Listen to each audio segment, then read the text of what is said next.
Hi everyone, welcome to chem classes. आज की video में हम देखेंगे reduce syllabus of class 11th chemistry CBSE का क्लास 11th का रिड्यूस सिलेबस देखेंगे आज की वीडियो में। जो सेशन है हमारा 2021 और 22, इस सेशन में हमारा जो सिलेबस है वो ईयरली ना होके उसको टर्म्स में डिवाइड कर दिया गया है। पहले क्या था कि ईयरली पेपर होता था आपका साल में एक बार, अब क्या है कि दो टर्म्स में पेपर होगा और दोनों टर्म्स में 50-50 मार्क्स का आपका एग्जाम होगा और दोनों की परफॉर्मेंस के बेसिस पे आपका फाइनल रिजल्ट तैयार किया जाएगा। तो आज देखते हैं कि क्लास 11th का सीबीएसई पैटर्न के हिसाब से क्लास 11th का सिलेबस क्या है आपका, टर्म फर्स्ट का और टर्म सेकंड दोनों का। नेक्स्ट वीडियो में हम क्लास 12th का सिलेबस को डिस्कस करेंगे। तो चलिए शुरू करते हैं। Syllabus for session 2021-22 class 11 term 1। इसमें क्या है आपके बेसिकली 7 चैप्टर्स आएंगे केमिस्ट्री के।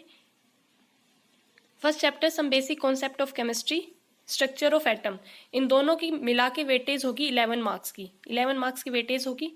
Third classification of elements and periodicity in properties, जिसकी वेटेज होगी 4 मार्क्स की। Chemical bonding and molecular structure, जिसकी वेटेज होगी 6 मार्क्स की। रिडॉक्स रिएक्शन और हाइड्रोजन, इन दोनों चैप्टर को मिला के इनकी वेटेज होगी 5 मार्क्स की। और एक ऑर्गेनिक का चैप्टर भी इसमें इंक्लूड किया गया है, organic chemistry some basic principles and techniques, जिसकी वेटेज होगी 9 मार्क्स की। तो ये टोटल हो गया आपका 35 मार्क्स का आपका थ्योरेटिकल एग्जाम होगा और बाकी जो 15 मार्क्स की आपकी प्रैक्टिकल होगी। ये देखो आपका ये सिलेबस है। Some basic concept of chemistry में general introduction, importance and scope of chemistry, atomic and molecular masses, mole concept and molar mass, percentage composition, empirical and molecular formula, chemical reactions, stoichiometry and calculation based on stoichiometry. तो ये तो लगभग 99% लगभग सारा ही इस chapter को cover किया गया है। इसमें कुछ भी ऐसा रिड्यूस नहीं हुआ है, जो पहले से था वही अभी है। स्ट्रक्चर ऑफ एटम में इसमें आपका कट है शुरू का, जो आपने जो सब एटॉमिक पार्टिकल्स की डिस्कवरी थी, discovery of electron, proton, neutron और आपका J Thomson model of atom, Rutherford model of atom, ये कट गया है। आपका शुरू होता है बोहर मॉडल और उसकी लिमिटेशन से। Concept of shells and subshells, dual nature of matter and light, de Broglie relationship, heisenberg uncertainty principle, concept of orbitals, quantum numbers, shapes of s, p and d orbitals, rules for filling electrons in orbitals, अब वो principle, Pauli exclusion principle, Hund's rule और electronic configuration. मतलब Bohr model के बाद का लगभग सारा आपका चैप्टर कवर किया गया है इसमें। ये है आपका third chapter, classification of elements and periodicity in properties. ये आप देख लेना, इस पीडीएफ का लिंक आपको डिस्क्रिप्शन में प्रोवाइड करवा दिया जाएगा। जो थर्ड चैप्टर है उसमें भी लगभग सारा ही हमारा सिलेबस इसमें इंक्लूड किया गया है, कुछ भी हमारा कटा नहीं है। Chemical bonding and molecular structure जो फोर्थ चैप्टर है, इसमें भी लगभग सारा ही इंक्लूड किया गया है। अगला है रेडॉक्स रिएक्शन। रिडॉक्स रिएक्शन का syllabus, concept of oxidation reduction, redox reaction, oxidation number, balancing redox reaction in term of loss and gain of electrons and change in oxidation number. Hydrogen chapter का भी, position of hydrogen in periodic table, occurrence, isotope, hydrides, ionic covalent and interstitial, physical and chemical properties of water, heavy water, hydrogen as a fuel. लगभग सारा ही आपका cover किया गया है।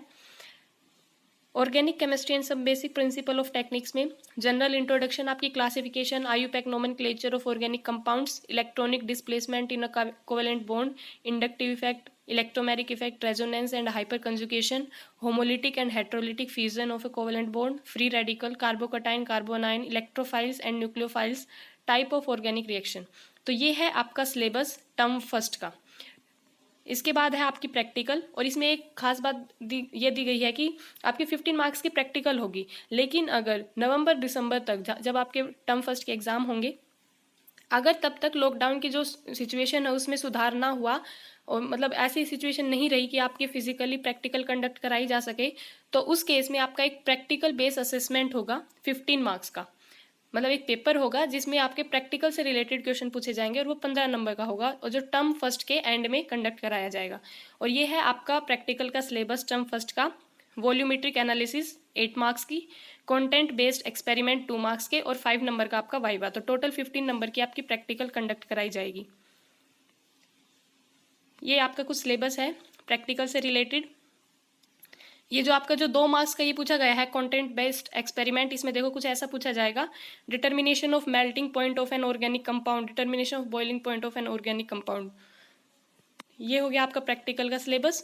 तो ये था आपका टर्म फर्स्ट का। अब टर्म सेकंड का देखते हैं। टर्म सेकंड में आपके 6 चैप्टर्स आएंगे, जिसमें पहला है state of matter, chemical, thermodynamics और इक्विलिब्रियम, ये तीनों ही फिजिकल केमिस्ट्री के चैप्टर्स हैं। इनकी वेटेज है 15 मार्क्स की।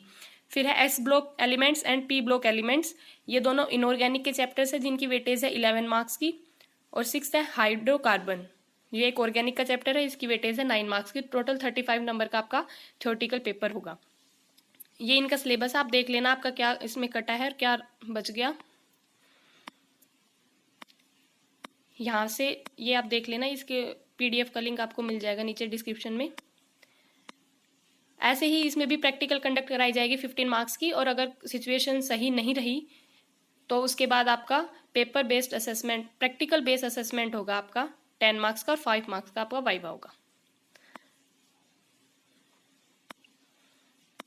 तो ये था हमारा क्लास 11th का सिलेबस, टर्म फर्स्ट और टर्म सेकंड का।